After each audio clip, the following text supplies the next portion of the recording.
نجيبه وي كاع عثمان والله باقور نجي نزير بيا مو بوازري تشيني خوتي بولي بيا نديو والله كاع عثمان والله يدوم بريون ما دابا توصي واش بيت شنو هي كم جات بيا بيني وازير ركض والله بيني ما غريب ميردم غريب شي خليك تطول لي بيزا كم وش غريب ميردم خويا في هذا الصالون باش عملي خويا مردوه والله الحق الله يرحمه خو عافيك يا اخويا اليوم نجيب خان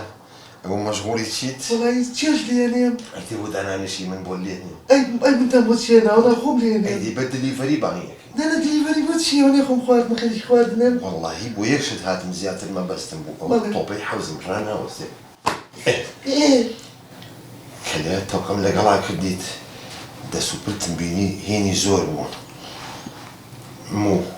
والله راسي بيه كاع عثمان هو دا صالون باش كقريب ميردم عمري خواك او بماي دا صالون باش جوزان بكارني انا او هي ويا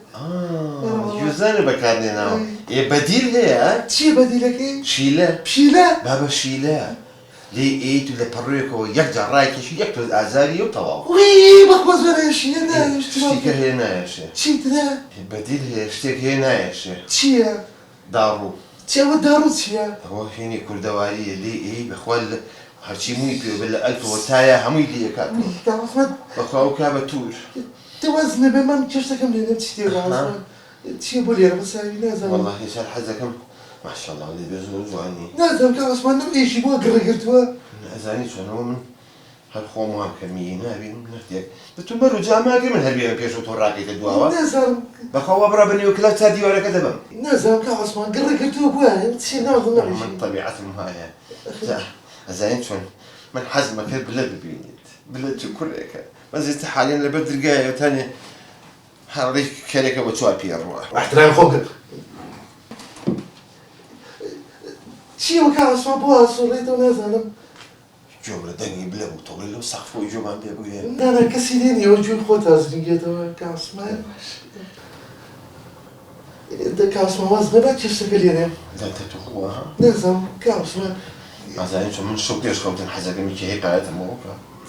حزلت شيا والله تو كام حكاية خوش لك من حزم السمورة سريعة كيا يبو سريعك أخذ حزم ليتي هيا من زور حزم لك هنا يا كي صلخها وكا وش يا هزار وياك شو إنها حزمنا ولا نايزانم تتو كاع عثمان تتو توصل نسيب نايزانم شيرتك إنها زانم وتشي كاع عثمان شيرتك من هذا كان ورا قريق طباخك قريق جابز نبو كوجان موا طباخك نبو طباخ كمو وربا بتنابا توز باز نبو فريا كوتم طباخك نبو بابا والله بقول نجي يا عثمان سيري لو تيلا تشرخي صوب انا سوق وتوا باش هو تو زاي من حزم لجوزر غدار بخواك عثمان شتي بلا انا توز عاد تزيج بي لا والله من او بجوش كتها بيرم كدو جوزل يعني لقال جوزر توز هيك قريتوا تاخذ من جوزل بيا والله بيا اخو دهين كازاين شلون من على كان بانك بان انا كمان بخوينو والله يا راسي بك عثمان وتم تو سفيري اصول يانكم تم كم جابوش انتيركم علي توتشيت او اصولا خوي افرم لبيش باوش انتيركا نار خوي تيربي تامي كم زعلمت شلونه فرمو هالدرجه ياك بيت هذه بزعلم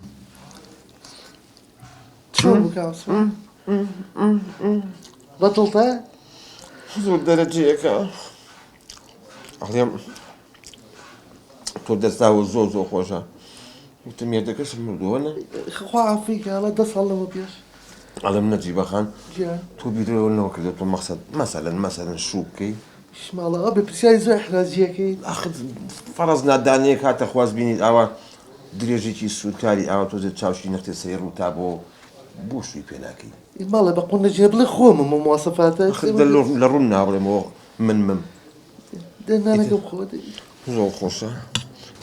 وقت جات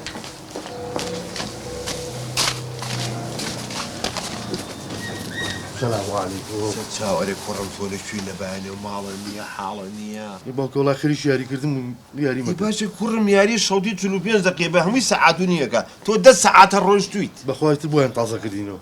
مهم يقولي تاكرا ار والله شن سيبيج شي يقول كاني كرت والله باك خوم كرد